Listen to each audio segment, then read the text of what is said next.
En el año 2014, trabajadores de una empresa de reciclaje de chatarra en la localidad de Arad se toparon con algo que parecía solo un viejo cilindro metálico industrial, oxidado por el paso del tiempo y olvidado entre los residuos.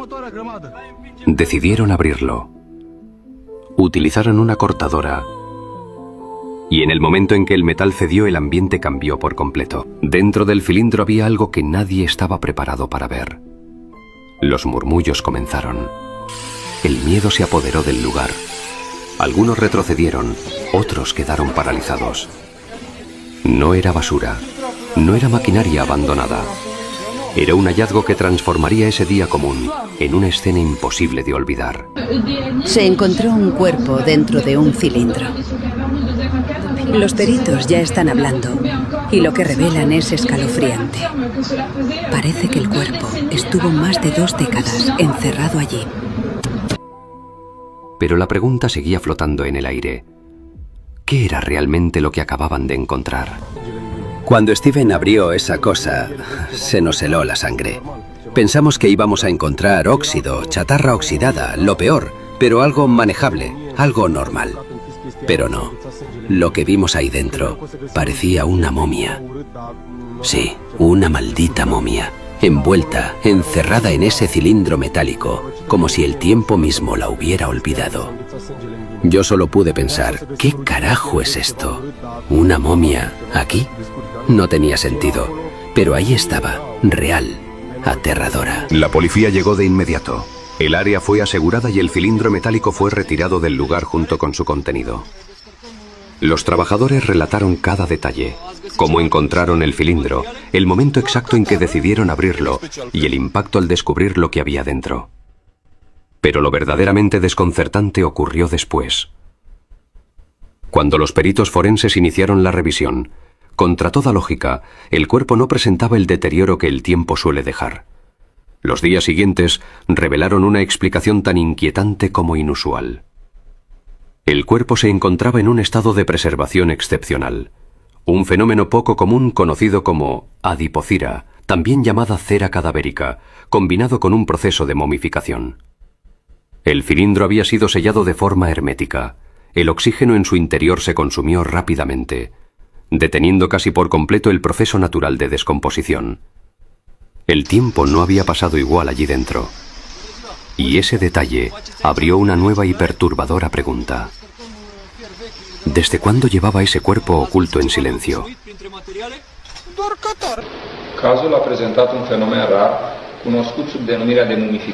El caso presentó un fenómeno poco común, conocido como momificación al vacío. Al abrir el cilindro, los especialistas constataron que el cuerpo se encontraba en un estado de conservación excepcional, debido a la adipocera combinada con el proceso de momificación.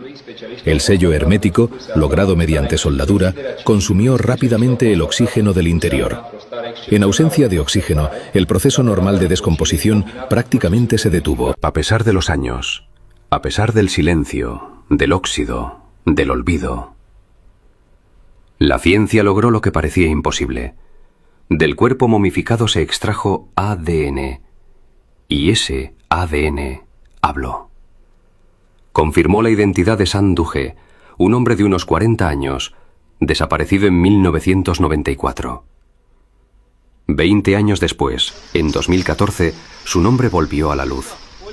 No por una pista casual, no por una confesión, sino porque la ciencia forense había estado esperando, lista, paciente, preparada, para resolver un caso que el tiempo había enterrado, pero nunca borrado. Para entender el contexto de esta historia, es necesario retroceder en el tiempo hasta 1989, uno de los años más oscuros en la historia de Rumanía.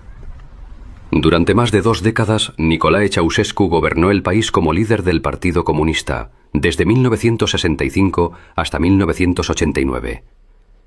Su régimen fue marcado por una fuerte represión, vigilancia extrema y el uso de las fuerzas del Estado contra ciudadanos que exigían cambios. Mientras gran parte del pueblo enfrentaba escasez y dificultades, el poder se concentraba en una élite cerrada y desconectada de la realidad. Con el paso de los años, crecieron las acusaciones de abusos sistemáticos y de la desaparición de decenas de miles de personas durante su mandato. A esto se sumaron señalamientos por el desvío de enormes sumas de dinero fuera del país, en un contexto donde la población vivía bajo severas limitaciones. En diciembre de 1989, el descontento social llegó a su punto máximo. Las protestas se extendieron por todo el país y el régimen comenzó a derrumbarse. Finalmente, Ceausescu y su esposa Elena fueron capturados por fuerzas leales al nuevo movimiento. El 25 de diciembre de 1989, ambos fueron ejecutados tras un juicio acelerado. Así terminó oficialmente una de las etapas más duras del país. Fue el final de una tiranía, pero también el inicio de nuevas historias, silencios prolongados y misterios que tardarían décadas en salir a la luz. Nicolae Ceausescu fue uno de los líderes más duros de Europa del Este. Tras una reunión con Kim Il-sung, quedó impresionado por el nivel de control que el Estado ejercía sobre la población y decidió intentar replicar ese modelo en Rumanía. Sin embargo, el resultado fue devastador: escasez, caos y un país al límite.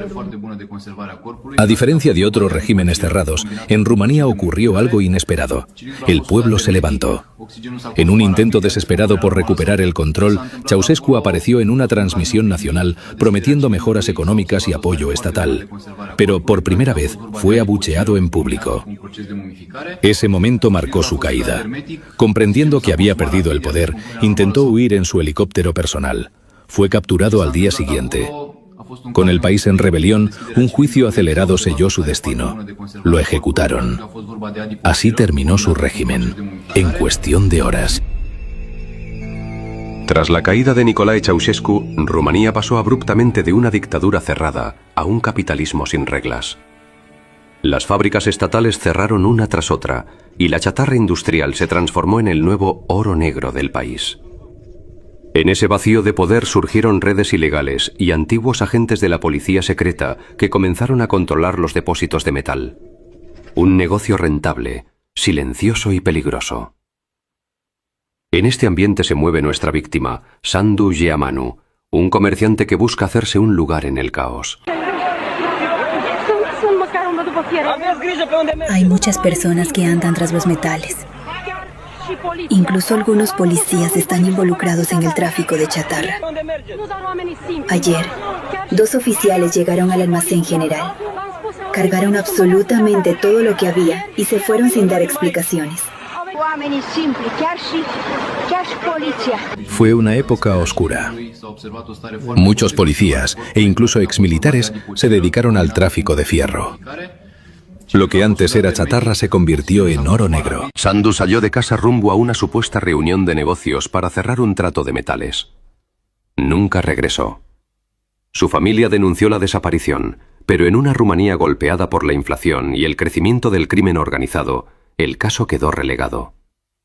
Con el paso del tiempo, las autoridades asumieron 2 posibilidades: que Sandu hubiera abandonado el país o que hubiera sido silenciado en un conflicto sin rastro alguno. El expediente se cerró. Y el silencio se prolongó durante años. Sandu había salido a cerrar un negocio, 2 toneladas de chatarra que había comprado a un exoficial de seguridad.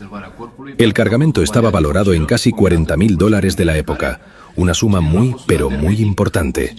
Salió y desapareció sin dejar rastro.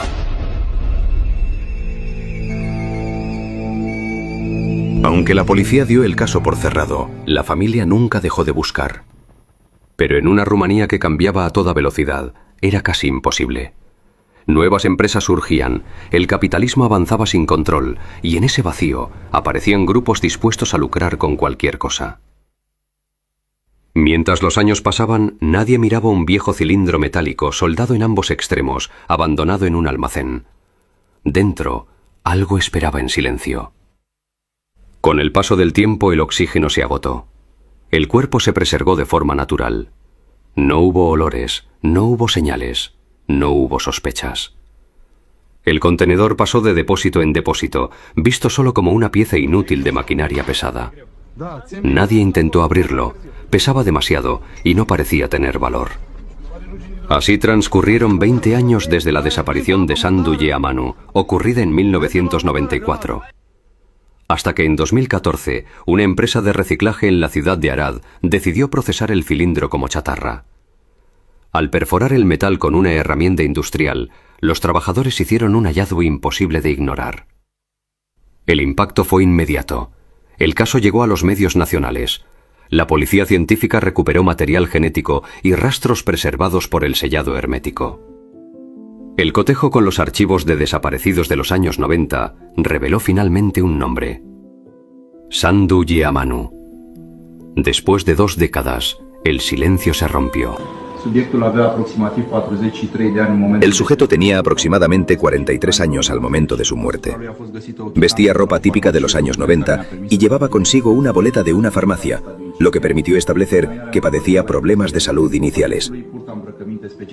El examen reveló lesiones compatibles con una agresión previa, descartando cualquier hipótesis accidental. Cada marca en el cuerpo contaba una parte de la historia.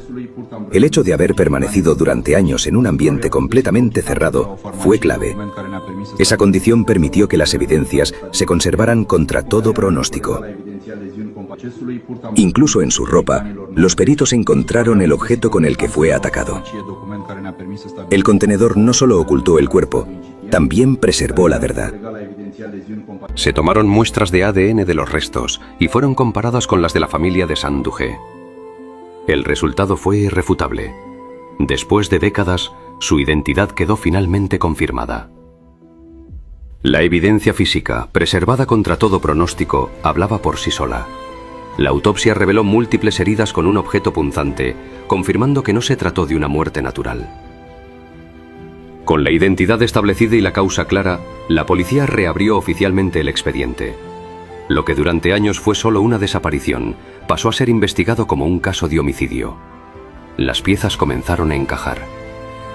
Las investigaciones apuntaron rápidamente a alguien del círculo más cercano de la víctima, un antiguo socio de negocios, quien fue llamado a declarar.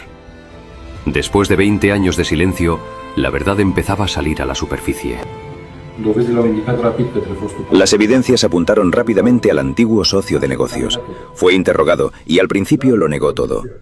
Pero cuando los investigadores le informaron que sus huellas coincidían con el lugar, el silencio lo dijo todo.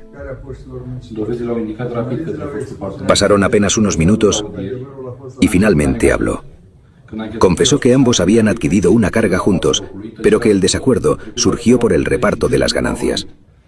Aseguró que la discusión se salió de control, que no lo planeó, que no quería que ocurriera. Después de 20 años, la verdad ya no podía seguir escondida. El interrogatorio estuvo a cargo del investigador Narcis Sorin. El sospechoso aún vivía en la ciudad, llevando una vida aparentemente normal. El crimen había ocurrido en 1994. Para 2014, ya habían pasado 20 años. En el momento de los hechos, el hombre tenía 34 años. Ahora tenía 54. Y 2 décadas de silencio encima. Al inicio negó cualquier relación.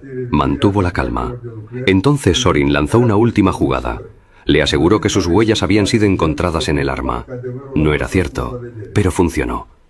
El sospechoso bajó la mirada y lo confesó todo. Fue duro, muy duro. A pesar de las pruebas irrefutables y de la confesión, nos encontramos con un tecnicismo legal: la prescripción del delito según la legislación rumana. Fue como recibir un baldazo de agua fría. Después de tantos años, de tanto trabajo, la justicia no pudo avanzar como esperábamos. A pesar de las pruebas irrefutables y de una confesión clara, el caso chocó contra un obstáculo inesperado: la prescripción del delito según la legislación rumana vigente en ese momento. En Rumanía, incluso los delitos más graves contaban con un límite legal de tiempo. Si una persona no era juzgada dentro de ese plazo, que entonces podía ser de 10 años, según las circunstancias, el crimen quedaba fuera del alcance penal. El problema fue el tiempo. El hecho ocurrió en 1994, pero el cuerpo fue hallado 20 años después. Cuando la verdad salió a la luz, la ley ya no permitía avanzar como correspondía. La noticia generó indignación nacional. La familia de Sandu Yeamanu, que por fin conocía el destino de su ser querido, tuvo que enfrentar una realidad devastadora. El responsable podría no recibir una condena efectiva debido a un fallo del sistema. Por esa razón, el nombre del acusado nunca fue difundido públicamente. la familia pidió silencio total. El caso quedó marcado como un episodio de impunidad legal, no por falta de pruebas, sino por el paso del tiempo. Con los años, esta historia fue confundida en varias ocasiones con otro personaje que compartía el mismo nombre: Sandu Geamanu, conocido líder criminal rumano condenado por hechos completamente distintos. Dos nombres iguales. Dos historias opuestas. Una confusión que aún persiste. Fue un golpe duro, pero no se trató de una falla intencional de la justicia. Tras la caída de la dictadura y el derrocamiento de Nicolae Ceausescu, el país avanzó de forma apresurada. Muchas reformas quedaron incompletas y la Constitución no fue actualizada a tiempo para enfrentar crímenes del pasado. Ese vacío legal marcó este caso. Sin embargo, también dejó una huella. Años después, Rumanía reformó su sistema penal. Con el nuevo Código Penal, el asesinato pasó a ser castigado con penas severas y, en los casos agravados, incluso con prisión de por vida. Más importante aún, con las reformas consolidadas hasta 2026, los delitos de asesinato y otros crímenes graves dejaron de prescribir. El tiempo ya no sería un refugio para los responsables. Lamentablemente para Sandu la ley llegó tarde. Aunque se conoció la verdad, el nombre del responsable y su confesión, nada pudo hacerse. Su caso no tuvo castigo, pero se convirtió en un precedente que cambió la historia de la justicia en Rumanía.